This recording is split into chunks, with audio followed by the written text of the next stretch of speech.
ایک تو یہ بتائیے کہ آپ کی جو حکومت ہے، صوبائی حکومت ہے، اس میں کراچی میٹروپولیٹن کارپوریشن کے 31 لوگ غائب ہو گئے۔ بسم اللہ الرحمن الرحیم، اللہم صلی علی محمد و آل محمد۔ دیکھیں، ان کے سوشل میڈیا پہ، نیشنل میڈیا پہ ان کی طرف سے یہ بیانات آئے تھے کہ وہ اس پروسیس کا حصہ نہیں رہیں گے، اور اسی پہ انہوں نے عمل کیا ہوگا۔ ہماری کوئی ان سے ملاقات یا اس طرح کا کوئی سلسلہ نہیں ہے، اور اب تو آج الیکشن ہو گیا، اور اب ایک دو دنوں میں ان سے مزید میڈیا کے تھرو آپ سب کا رابطہ ہو جائے گا۔ لیکن کوئی ایسے غائب وہ جو الزام لگایا جا رہا ہے ہمارے اوپر کہ جی ان کو اغوا کر لیا گیا، ان کو روک دیا گیا، ایسا بالکل نہیں ہے۔ نہ کسی کو اغوا کیا گیا ہے، نہ کسی کو اپنا ووٹ ڈالنے سے روکا گیا ہے۔ ان کا اپنا فیصلہ ضرور آیا تھا، یہ جو میڈیا پہ تھا، نیشنل میڈیا، سوشل میڈیا پہ، کہ وہ اس پروسیس کا حصہ نہیں بنیں گے۔ اچھا، تو یہ بھی بتائیے گا کہ شاہ صاحب ایک یہ بات بھی ہو رہی ہے کہ پولیس نے انہیں ڈیٹین کر لیا تھا، یعنی ڈیٹینشن پھر بھی آپ کے ذمہ ہی ہے۔ جن کو جو زیر حراست تھے ان کو تو لایا گیا ہے نا، ان کو تو ادھر جہاں پہ الیکشن ہو رہا تھا وہاں پہ لایا گیا تھا، جو 3 یا 4 لوگ تھے جو اس کیسز میں تھے جو 9 مئی کو ہوا ہے۔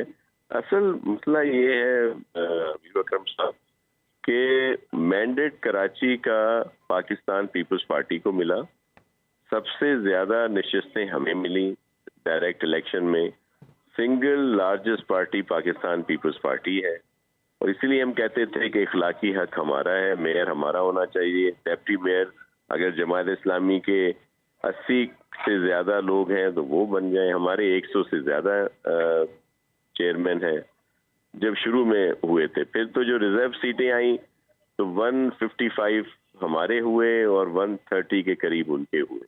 اس وقت بھی ہم نے ان سے یہی کہا تھا کہ کراچی کی بہتری کے لیے حافظ نعیم صاحب میرے لیے بہت قابل احترام ہے، وہ آئیں اور مل کر کام کرتے ہیں۔ لیکن اب وہ یہ کہتے ہیں کہ جی ہمارے مینڈیٹ پہ ڈاکہ مارا ہے، ان کا کون سا مینڈیٹ؟ اور دوسری بات یہ ہے کہ کراچی میں پاکستان پیپلز پارٹی کے 5 MNA ہیں، بہت سارے MP ہیں، ہم 15 سال سے یہاں خدمت کر رہے ہیں۔ ہمارے اگر 100 سے زیادہ ڈائریکٹ لوگ جیتتے ہیں تو سب کو بڑا تعجب ہوتا ہے۔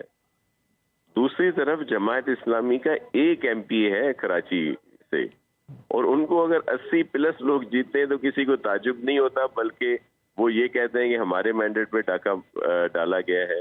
یہ تو یہ وہ مائنڈ سیٹ ہے جو پاکستان پیپلز پارٹی کو قبول نہیں کرتا۔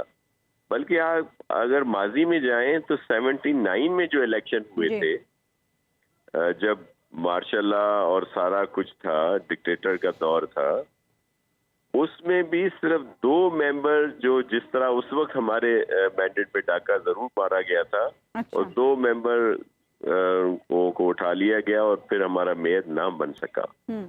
تو یہ تو ہمارے ساتھ ہوا ہے، ان کے ساتھ تو نہیں ہوا۔ اچھا ناصر شاہ صاحب، آپ نے جو حافظ نعیم الرحمان صاحب کو آفر کی چارٹر آف کراچی کی بھی، ڈیپٹی میئر کے عہدے کی بھی، کیا وہ اب بھی برقرار ہے؟ کیونکہ اب تو ڈیپٹی میئر بھی پیپلز پارٹی کا بن چکا ہے۔ جی بالکل، دیکھیں اگر ہم تو سنسیئر ہیں، ہم چاہتے ہیں کہ کراچی میں کام ہو۔ اگر حافظ صاحب اس بات پر راضی ہوتے ہیں تو ہم یہ بات لیڈرشپ کے سامنے رکھ سکتے ہیں کہ کراچی کی بہتری کے لیے اور مسائل کو حل کرنے کے لیے ہم سے مل کر کام کریں۔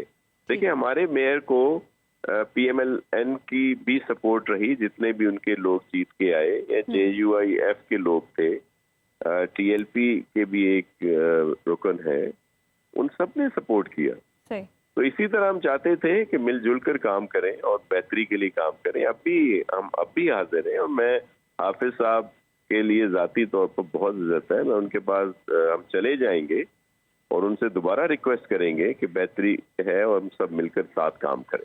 اچھا شاہ صاحب، اب کراچی میں کئی ایسے ٹاؤنز ہیں جہاں پر جماعت اسلامی کے چیئرمین آ گئے ہیں، کہیں پاکستان تحریک انصاف کے آ گئے ہیں، پیپلز پارٹی کے بھی آئے ہیں، تو اب کہیں ایسا تو نہیں ہوگا کہ فنڈز کی تقسیم میں صرف وہی ٹاؤنز فائدہ اٹھا سکیں جہاں پر پیپلز پارٹی اور باقی بیچارے بھوکے پیاسے ہی رہیں؟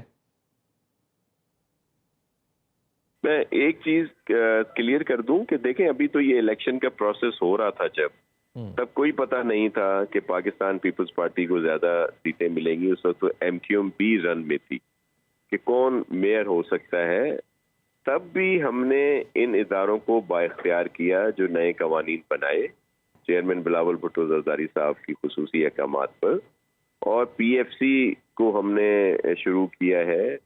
ان سب اداروں کو جو بھی طریقہ کار ہے اس کے تحت فنڈز بھی ملیں گے اور اختیارات بھی ہیں. اور دیکھیں میئر اپنی جگہ پہ، لیکن زیادہ اختیارات، زیادہ کام جو بلدیاتی نظام کے ہوتے ہیں یا بلدیاتی سسٹم کے ہیں وہ ٹاؤنز میں ہیں. تو جس طرح آپ خود بتا رہے ہیں کہ اور یہاں پہ حقیقت بھی ہے کہ جماعت اسلامی کو بھی ٹاؤن ملے ہیں، پی ٹی آئی کو بھی ٹاؤن ملے ہیں اور پیپلز پارٹی کے بھی ہیں. تو وہ جو ٹاؤن چیئرمین ہوں گے، جو ٹاؤن میونسپل جو کارپوریشنز ہیں کراچی کی یا حیدرآباد یا جہاں جہاں کارپوریشنز ہیں، ان کو بہت زیادہ اختیارات دیے گئے ہیں. زیادہ اختیارات ان کے پاس ہوتے ہیں. یہ بھی میں آپ کو بتاؤں کہ جب جو میئر ہو یا جب ناظم تھے ہم لوگ، تو ان کے پاس ایک سیریمونیل عہدہ ضرور ہوتا ہے کہ وہ، لیکن جو ٹاؤن کے کام ہیں، جو نیچے کام ہوتے ہیں، اس میں ان کا ایسا کوئی عمل دخل نہیں ہوتا. ان کے سارے اختیارات وہاں کے چیئرمین یا اس وقت کے جو ناظم تھے ان کے پاس ہوتے تھے.